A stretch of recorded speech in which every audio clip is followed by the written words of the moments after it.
This is a showcase on my custom DC Multiverse Atrocitus.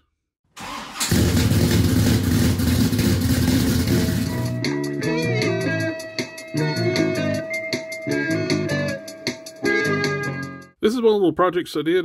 Didn't really think I was ever going to need to do this, because when they announced the DC Multiverse Build-A-Figure Atrocitus, I was like, well, that'd be fun. Then, for some reason, they made it a giant. This is the leg to the Build-A-Figure one. I have all the parts to it, but actually the torso I'll sent to a friend of mine who's, I'm actually going to be turning this into a Scolex. And I sent the torso off to him so he can take measurements and 3D print the head. Thank you again, Custom Cannon. But you can see the size difference between the two. It's like, Atrocitus is a big character, but he's not Hulk size. So I don't understand why they're making him mega fig size.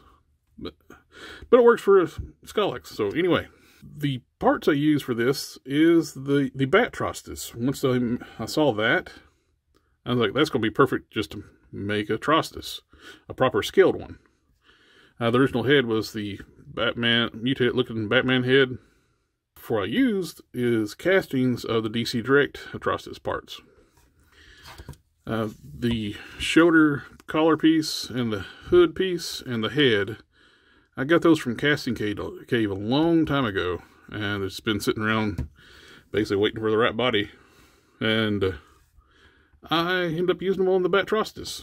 I cut the collar piece off the casting. He had cast the shoulder. It's all one piece. He casted that, and I just cut it off. He cast it in a softer pliable material because it's very hard rigid plastic on this. So I cut that off and basically glued it in place around the neck, since it's got the shoulder pads on the Batrocitus body. The logo was like a Batman hybrid of the Red Lantern logo, so I had to take some Ace Fix-It sculpt, smooth over top of it. It's actually sculpted on and not just painted on. So I had to sculpt over it, smooth it out. Then I made a custom water slide, the size where it's not perfectly circular. I had to make it oval, and applied the water slide decal there. I painted up the casted parts, fitted the head to it, and full paint job on the head. You can see nice details.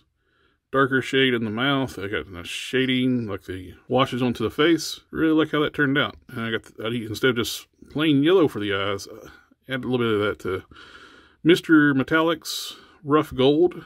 Really enhanced the look of the eyes. The reds were like a real dull looking red when I got it, so I went over it with a few coats of Tester's Transparent Red to deepen up the colors. Then I did a Tester's Black Wash over top of that. Then another coat of the red. Then applied a Mr. Hobby matte finish over top of that. And looks really good. I love the finish. On the hands too, I detailed those out. They weren't unpainted, just raw plastic from McFarlane. Just red plastic, and the fingernails weren't painted. The ring wasn't painted. So I painted both sets of hands up.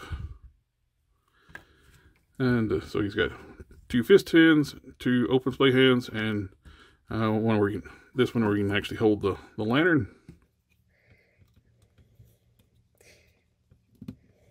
That's pretty much all there is to this one. It's basically a little bit of paint work, resculpting, adding on the collar piece, new head. And I got a proper size Atrocitus. So much better than any one we've had out so far. Notice the Mattel one was ridiculously undersized one. The old DC Signature Series, the subscription service one.